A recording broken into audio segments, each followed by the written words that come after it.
Hi and welcome to Visual Impact. I'm Paul Brown and today we're going to take a look at the very latest Sony camera, the FS100. This is a super 35mm camera, new to the range, going to be available summertime, so we're looking July to September sometime. Fantastic new camera. To give you an overview of the features, first of all, the really important parts of the camera. Super 35mm sensor, that's the same as the F3. It's an E-mount on the front of the camera, which means that it's compatible with the Sony E-mount lenses. There are adapters going to become available as well, so there will be an adapter to enable you to take PL mount lenses. That won't be available from Sony but from other manufacturers, and we'll keep you posted on those anyway. Some of the really big things about this, it's as well as the sensor, the recording inside this camera has changed slightly as well. It's using AVC, but it can record 1920 1080 50 progressive, and that's at 28 megabits per second in the AVC codec. It'll also do 25 progressive and 50 interlace. Now currently with the European versions it only does, as I say, 50 progressive, 25 progressive and 50 interlace, but we are looking potentially at an upgrade at some point to enable you to go to NTSC as well, but we're to be advised on that. So AVC HD codec. Also here, slow and quick motion from Sony, available in full 1920 1080. Really impressive, really impressive. So let's have a quick look at the camera.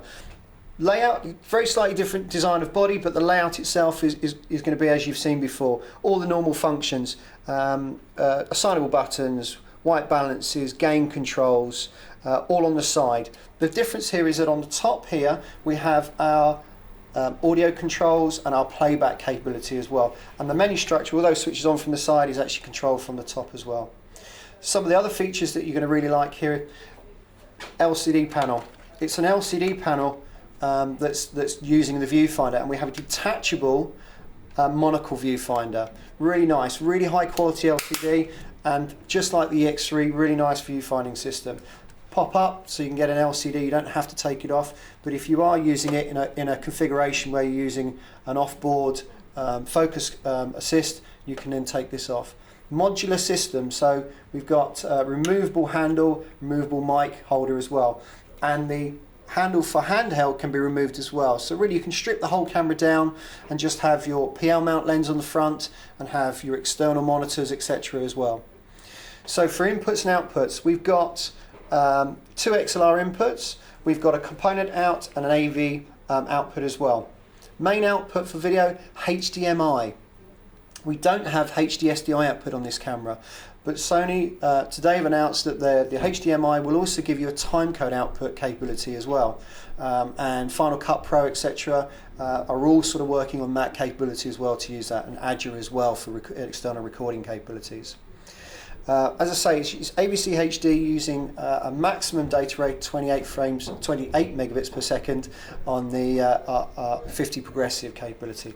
MPF 970 battery, so really that's really good as well. You also have the capability of adding a Sony hard drive directly to the camera, and gives you recording capability rather than on the SD cards, directly onto a hard drive. And one feature that really impressed me today is that you can actually add an external hard drive as a host device to this camera and download the material straight to a hard drive, excluding any PC or Mac capability requirement. So overall, I think a really nice camera. Another camera to go into the Super 35 or the 35mm area for Sony, and I think it really backs up the F3.